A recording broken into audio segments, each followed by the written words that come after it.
President Jojo Binay. Mm. Siguro yung template na yon ang nais nilang gamitin, siraan ng siraan si Inday Sara para merong lumitaw na pwedeng ilaban kontra kay VP Inday Sara. Pero dito sa administrasyon ni PBBM. Pero maging ganun pa man, lamang pa rin si VP Inday Sara despite almost 3 years of demonizing.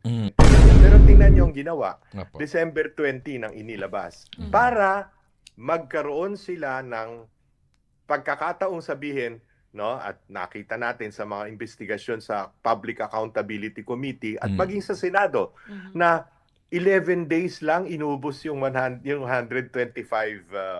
million. So talaga ang tingin ko rito, talagang planadong-planado yung conspiracy against Vice President Inday. At pangalawang beses na ito na inattempt ng House of Representatives na matanggal sa political equation si Vice President Inday Sara. Ang tingin ko kasi rito, ito ay high-level conspiracy na mula pa siguro noong 2023 ay pinlano na ng administrasyon na pinamumunuan ni Pangulong BBM kasama ang dating speaker ng House of Representatives na si Congressman Martin Romualdez. No? Kasi pag pinagtahi-tahi mo yung lahat ng kanilang ginawa, makikita mo na talagang sa pulmula ito ay pinlano. Whether sila ang nagplano o baka merong pang foreigner na kung sabi nga nung gagamitin ko na yung word na Rasputin kasi uso ngayon yung Romanov, di ba? Yes. Yung Romanov, ang utak ng Romanov yung si Rasputin. So hindi ko alam kung sino ang Rasputin sa palasyo na siyang nagdidirihe ng lahat ng ito. Okay. No? Okay. Kasi para bang pareho nung dalawang testigo na galing sa NBI, pinoint out na ninyo kanina yung pwede ba magkamali sa spelling? Pwede ba magkamali sa date, sa mga petsa? Pwede bang magkamali na yung Department of Education gagawin mong Department of Justice? Kung talagang inimbestigahan mo. Pwede bang hindi mo konsultahin ang PNP, ang National Security Council, ang ISAP ng AFP, kung totoong may banta sa buhay ng Pangulo ng Pilipinas? O talagang sa pulmula, meron ka ng gustong o desired conclusion, no? At lalagyan mo na lamang ng laman yung conclusion na yon, no? Kaya pinagtahi-tahi mo yung mga nangyari, yung base doon sa video na kinuha niyo lamang sa sa secondary source, no? At hindi sa primary source. Parang pinagtahi-tahi niyo ngayon to para palabasin na grave threat at inciting to the sedition yung bugso ng damdamin ni Vice President Inday Sara dahil nakita niya yung sobrang pang-aapi sa kanyang mga tauhan, no? So yun, and if you notice nga pati sa Quadcom, pati si Pangulong Duterte, di ba?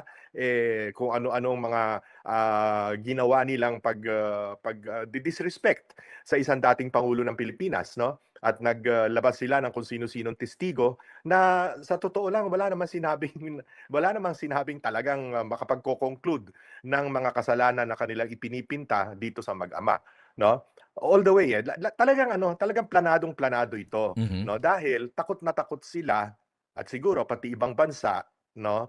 Takot na manumbalik ang isang Duterte sa Malacanang, no? So posibleng ganyan ang nangyari. Yan ang aking theory of the case, so to speak. Okay. So ibig sabihin lamang nito, Sir Lito, marami pa kaya ang mangyayari sa ganitong kaganapan dahil ongoing na itong impeachment trial? Tatagal pa ito di ba pa, Sir Lito? Tatagal pa ito. Hindi ba dapat nga isasalang ng prosecution si Zulaika Lopez, Attorney Zulaika Lopez? Yes, opo. Na Bakit chief of inurong staff nga po? Bakit inurong kaya? At saka yung si Belinda Bello ba yun? Yung House Sergeant at Arms o Deputy Sergeant at Arms. Bakit nila inurong? Yes, Kasi pag tinuloy nila, lalo lang maiintindihan ng taong bayan, pati ng mga Senate jurors, kung ano ang circumstances, ano ang context kung bakit sumabog sa galit si Vice President Inday Sara. Nakita na nila yon sa paulit-ulit na pinakita ng defense, yung mga antecedents, yung mga naunang mga salita, no, ni Zulaika Lopez at ni Vice President Inday Sara. At nakita nila, siguro naramdaman nila na miski yung mga Senate jurors naintindihan kung anong konteksto. So ngayon kung tatawagin pa nila, lalo lang madidiin yung kanilang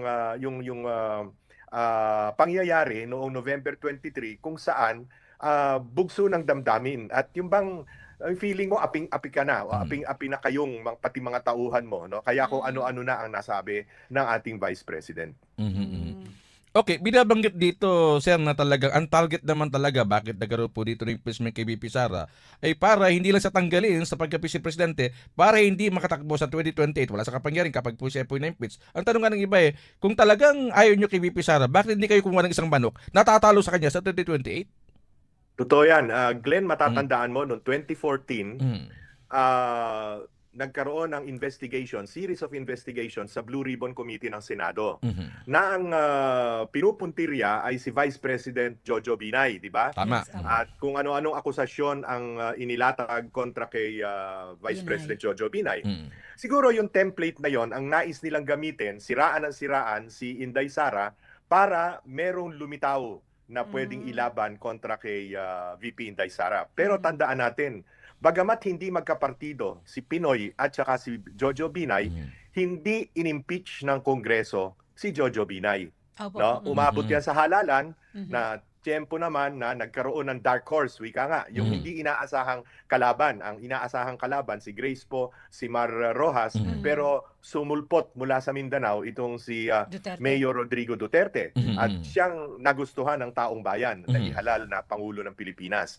Ngayon, in contrast, wala ni isang miyembro ng kabinete, congressman o senador na masasabi nating talagang kaalyansa, yung talagang buong-buong pagkakatiwalaan Apo. ni BBM, ni Pangulong BBM, na pwede nilang ilaban sapagkat yung mga binabanggit na kung sino-sino miyembro ng kabinete o yung mga miyembro ng Kongreso o Senado, hindi umaangat sa single-digit preference. Minsan may 1%, may 3%, mataas na yung 5% kung meron man. Opo. No?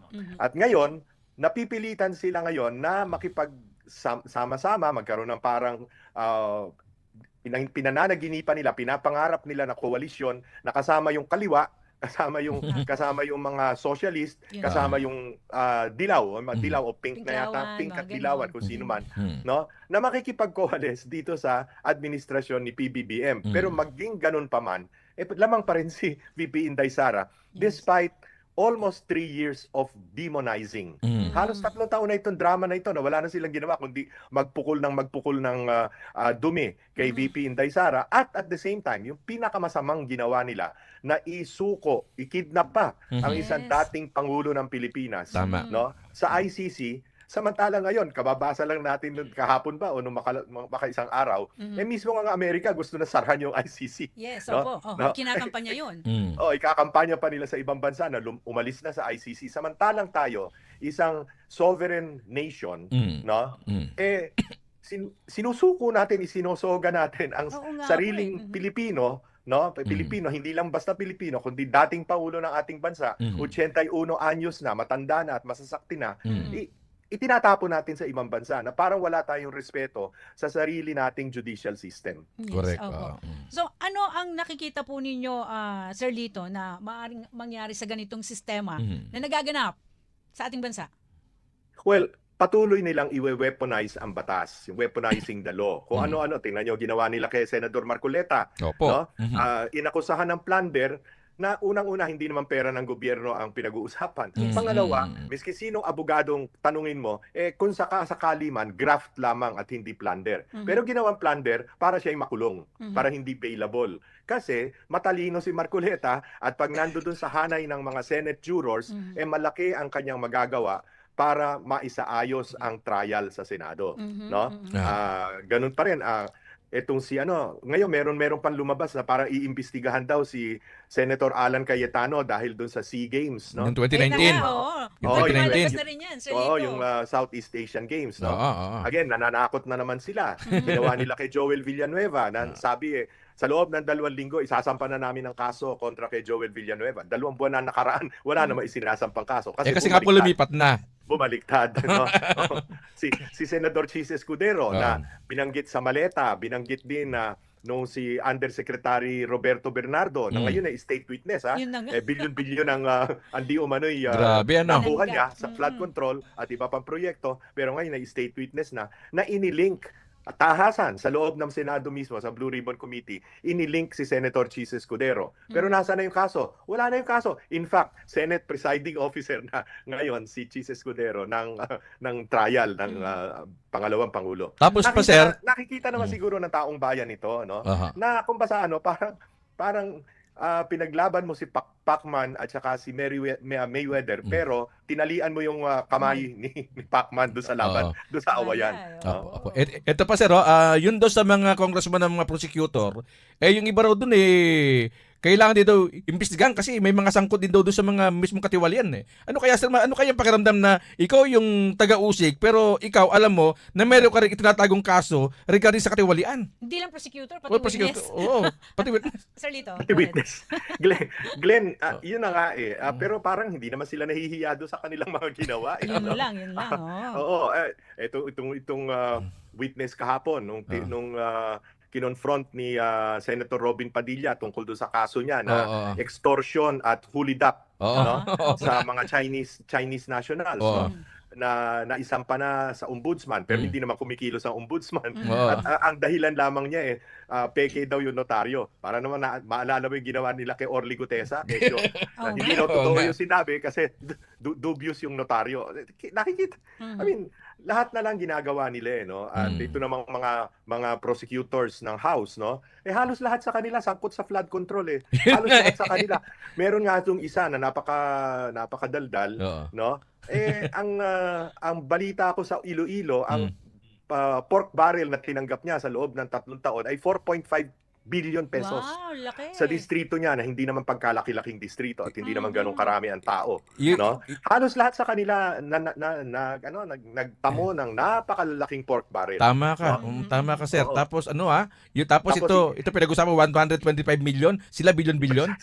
Precisely. At kaya ko, Glenn, ko sinasabing conspiracy. Okay. Ang nangyari dito, batay sa mga napag-alaman ko sa mga, alam nyo, dati rin naman akong nagsilbi sa pamahalaan at naging siguro maganda naman ang pagtrato ko sa mga dinaanan kong tanggapan sa opisina, sa pamahalaan. Marami rin ngayong nagkukwento sa akin. No?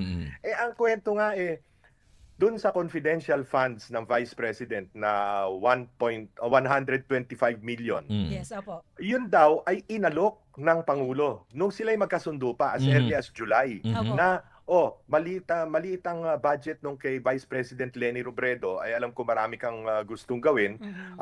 Sumulat ka lang at mag-request ka ng confidential funds dahil maraming naiwan ang iyong tatay, si Pangulong Digong, sa Office of the President. So sumulat naman si Vice President August nung sumulat, 250 million ang hiningi. Anong ginawa nila? Inilabas nila yung pondong hinihingi, kalahati lang, 125 million. Kailan nila nilabas? December 20. Pagkatapos sasabihin ngayon, sa 11 araw, alam naman natin sa gobyerno, pag hindi mo nagastos ang 11 by the end of the year, magre-revert yan sa budget. No? Hindi mo na magagasta yan. So ang nangyari dyan, sa aking palagay, yung mga gastos na nagamit na, kung basta dahil kung basta may salita ang presidente na bibigyan siya ng confidential funds, so galing na siguro sa sariling bulsa niya na ginagamit niya dahil meron namang assurance ang presidente. Pero tingnan niyo ang ginawa, December 20 nang inilabas, para magkaroon sila ng pagkakataong sabihin, no, at nakita natin sa mga investigasyon sa Public Accountability Committee at maging sa Senado na 11 days lang inubos yung 125 million. So talaga tingin ko rito, talagang planado yung conspiracy against Vice President Inday. Kaya lumabas ang Vice President, inilantad yung mga ganitong kaya siya galit na galit. Okay. No? Yung binabanggit ni Attorney Lito, Sir Lito, doon mismo sa conspiracy, yung si Attorney Ligutan ba yun? Mukhang ngatang sa mga balita, paki-confirm nga po ito, Sir Lito, na ito ay kaibigan ni Congressman Nasidre, maging ito pala si Lutok ay taga Tacloban ba ito, taga Leyte? Ang pagkakaalam ko po, classmate sa seminaryo si Jude Asidre, Congressman Jude Asidre at si Virgil Ligutan, yung abogado ng prosecution. Magkaeskwela sila sa seminaryo. Dati sila seminarista, bale. Pagkatapos, itong si Lotok ay taga ron din sa Tacloban. Ano po? Sino po ba ang naghahari sa Tacloban? Hindi po ba si Martin Romualdez, no? Wala naman, hindi naman natin sinasabi na masama yun, ano? Pero parang nagkataon lang, no? Parang, di ba? So, yan. Kaya nga nakikita mong conspiracy talaga eh. Planadong-planado. Okay, mabalik tayo dito, Sir Lito, sa usapin ng impeachment trial. Kasi ang concern ng taong bayan ay magkaroon na may mapanagot dito sa flood control project anomaly na hindi naman ito tinutukan ng ating pamahalaan o kaya ng ating mga mamabatas kundi tumutok dito sa impeachment trial. Sa tingin ninyo, makukuha pa ba ng taong bayan yung kanilang kahilingan patungkol dito sa kabila ng mga nangyari na ang dami-dami nang nangyari? May babalik pa kaya yung mga, sabi na natin, ninakaw sa kaban ng taong bayan? Hindi na po yan maibabalik. Nako. At ang aking tingin dun sa panukalang susunod na budget for 2027, which is an election year budget. Sa madaling salita po, maraming mga congressman na naman ang hihingi ng mas malaking pork barrel. Kasi yung gagastusin nila sa 2027, yun na ang ipamimili nila ng boto sa 2028. Ano po? So, tataba na naman yung pork barrel. Kung siguro hindi na flood control dahil iskandaloso ng masyado, baka farm to market roads naman ngayon at ang dadalihin nila. Ano po? So, ang nangyari nga po dito ang mapait na katotohanan tungkol sa ating ekonomiya ay hindi tayo umaasenso na pag-iwanan na tayo ng ibang bansa. Correct. Hirap na hirap ang taong bayan, daing ng daing sa presyo ng lahat ng pangunahing bilihin. Maging kuryente, tumaas po ng 40%. Correct. Isipin nyo, gaano kahirap yan para sa ordinaryong mamamayan. On the other hand po, ang talagang, ang pag-diagnose mo itong ating economy, apat lamang ang pwedeng, para to summarize it. Yes. Overspending, overtaxing, lahat po ng binibili natin may tax. Overborrowing, ang ating utang ngayon ay 18.55 trillion na as of May. Malaki pa yan hanggang Disyembre. Sa 18.55 trillion na utang natin, lumalabas, ang isang pamilyang Pilipino ay nakabaon sa utang na 700,000 pesos. Grabe, no? Bawat pamilyang Pilipino. Kasama na po dyan yung baby pa, yung sanggol pa lamang. Kakapanganak pa lang. Ano dahilan sa overspending, overtaxing, at overborrowing? Dito po sa nakaraang 4 na taon ng administrasyon, dahil po sa overstealing. Kaya, to summarize, overspending, overtaxing, overborrowing, overstealing. Yan ang mapait na katotohanan tungkol sa ating gobyerno at sa ating ekonomiya. Kasi pag ano ba yung ating proposed national budget ngayon? Maliit. 7.2 trillion. Yes, kung ikukumpara po natin dun sa utang ng ating bansa, paano natin mababayaran yun, Sir Lito? Kulang na kulang. Ang ating pong kinikita kontra sa ating budget taon-taon ay kulang ng 2 trilyon. Ano po? Ngayon, yung ating utang na ang 1/3 of that ay foreign borrowing, lumobo din dahil dati 58 pesos to $1. Ngayon po 62 pesos to $1 na. So, since ang bayad natin sa mga banyaga na nagpautang sa atin ay dollars at hindi naman tatanggapin yung piso natin, edi lumobo na rin yung ating babayarang interest at principal by $4 to the peso, 4 pesos to the dollar. Ano po? Kaya po, baon na baon tayo sa utang. Ang masakit nito, meron ba tayong nakitang mejoras?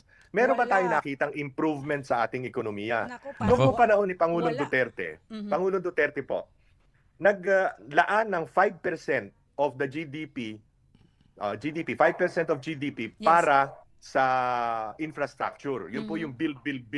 Ano po? At dahil po doon sa build na yon, nakapag-finance ng Metro Manila Subway, ano po, yung commuter railway hanggang Calamba, yung Bicol Extension Project ng PNR, yung elevated railway from Clark International Airport to Manila, at marami pa pong iba. Nagkaroon ng expansion ng mga pier, improvement ng mga pier sa ating mga isla. Pero ang mga yan ay naudlot dito sa unang 4 na taon ni Pangulong BBM kasi nga po nilipat sa unprogrammed allocations yung pondo dyan, at yun namang unprogrammed allocations ang siyang kinukulimbat through the DBM Mhm. para pondohan itong mga walang kakwenta-kwenta at ghost projects pa na flood control at iba't iba pang mga scandalous projects ng DPWH. Correct. Ano po? Mhm. Okay. So, wala tayong nakitang kapalit. Yun naman Tama. yung ibig ko sabihin. Lubog Kundi na lubog ayuda. Ayuda, hindi po tama. ba? Opo, Na opo. ano po ba ibig sabihin ng ayuda? Nandun ako yung 4Ps, maganda naman pong proyekto yan. Yes, Pero opo. yung kung dami-daming ayuda, may TUPAD, may MAIP, may AKAP, may AIX, AX. para Tama. pong ginagawa tayong pulubi. Mahirap na nga ang mga Pilipino, naghihirap na nga dahil sa inflation. Mhm. Pero ngayon ginagawa pang pulubi, pumipila, halimbawa para sa 20 pesos na bigas. Ano po bang, alam naman natin na sa law of supply and demand, imposible yes. yung 20 pesos, hindi sustainable yon. Yes. Pero ang nangyari, tayo, dahil hindi naman po tayo pumipila sa 20 pesos na per kilo na bigas, magkano po ang bigas natin? 60 pesos, di po ba? O 65 isang kilo. Aha. Magkano po noong panahon ni Pangulong Duterte? 45 pesos. So hindi po yan 20 pesos na kilo ng bigas, kundi 20 pesos na dagdag sa presyo ng bigas. Tama, Wait, okay. naalala Yan po ko ang yung nangyari sa atin. yung ngayon, Sir Lito, yung proyekto o programa ng gobyerno na ipinopromote talaga yan eh. Yung bigas, yung tinimpang mo pero kulang. Alam niyo po, yan ang naano ngayon eh. Yung 10 kilo, naging 8 kilos, yung Opo. BBM yun eh. Ay, BBM. Opo, yung Yung bigas bagong project. Pilipinas na. Yung bagong bigas, Pilipinas, ano. tama si Sir Lito doon. Nakakalungkot Ewan ko nga po isipin, kung sino ano? bumuburiki doon. 10 kilos, naging 8 kilos eh. Nawala yung 2 kilo. Kaya tinimbang ko, Hindi, subalit hindi kulang. naman po siguro Malacanang o DSWD ang gumawa noon, kundi yung mga barangay, yung mga yun na nga po nangyayari sa atin. Nakalagay. Dahil nakikita nila ang ehemplo ng katiwalian sa itaas, Mm-mm. lahat-lahat na ng mga taga-gobyerno gumagawa na rin ng para-paraan para kumita. Ayun po, naging pandemic na. Pandemic na ang corruption dito Ay, sa nako. ating bansa. Sabi nga daw eh, bawat bigas may bawas. Hey, Pero sir, balik tayo sa impeachment. Oh. Binabanggit na ito mukhang atang may panukalan, hindi ko lang alam, na mukhang atang sa mga balita, mukhang atang iano ni Senator Ping Lacson na wag nang maging 16 ang magiging threshold ng mismong ng mismong pagboto kung bang Two-third. talaga bang mako-convict itong si VP Sara, ano. Tsaka mukhang ikaw ba'y naniniwala na sila ni Senator Ping Lacson na kahit ano pang hindi na magbabago yung isip nila, yung mismo sa grupo nila na talagang kahit maglatag ng matibay na depensa, witness itong mga nasa defense, hindi iko-convict talaga nila. Nako. Ano po sa basa nyo? Ang takot po nila talaga ay merong mga, sabihin na nating loyalist, si Inday Sara, na buo na rin ang kanilang isip na itong impeachment trial na ito ay panghaharas lamang. Part of a demolition campaign. Okay. Kaya pag binilang natin yung mga malamang ay magvo-vote to acquit, o di kaya yung magvo-vote, hindi boboto, hindi makakaboto, ibig sabihin abstention dahil kinulong nila. Ano po? Parang nakikita kong malamang na mag-a-acquit at mag-a-abstain, hindi makakaboto, ay por lo menos 12. Ano po? Since ang threshold natin ay 16, yan po 16. yung nakasulat sa konstitusyon. Yes. Apo. Hindi po pwedeng baguhin yung arithmetic niyan. Correct. 2/3 of all the members of the Senate. Mapwera na lang kung may mamatay, merong mag-resign, o merong ma-expel. Hindi naman po mangyayari siguro yon. Ano po? Opo, okay. So, we're talking of 16 because that's 2/3 of 24. Sa tingin ko po ngayon, nakakasiguro na ng 12 na acquittal ang magiging boto. Kaya po pilit na pilit yung iba na kino-question yung threshold na 16 votes. Pero miski ano pong gawin nila, kailangan pong dumulog sila sa Supreme Court para dyan. Hindi nila pwedeng gawin yon na sila lamang. Pagdating naman po sa Supreme Court, malamang at sa hindi, paninindigan ng Supreme Court yung letter of the Constitution. Pati na yung spirit of the Constitution Yes. tungkol sa 16. Kasi po talagang ginagawang mahirap ang pag-convict sa isang impeachable official. Lalo na po, at itong ini-impeach nila ay hindi naman appointive official. Halimbawa, Commission on Elections, Ombudsman, COA, yan ay mga impeachable officers. Okay. Pero yung mga yan ay in-appoint lamang ng Pangulo. Pero ang ini-impeach nila ay pangalawang Pangulo na binoto ng taong bayan. 4 na taon pa lang ang nakakaraan. At ano ang botong nakuha niya? 32 million votes. Yes. Ano po, pinakamataas sa buong kasaysayan ng ating bansa.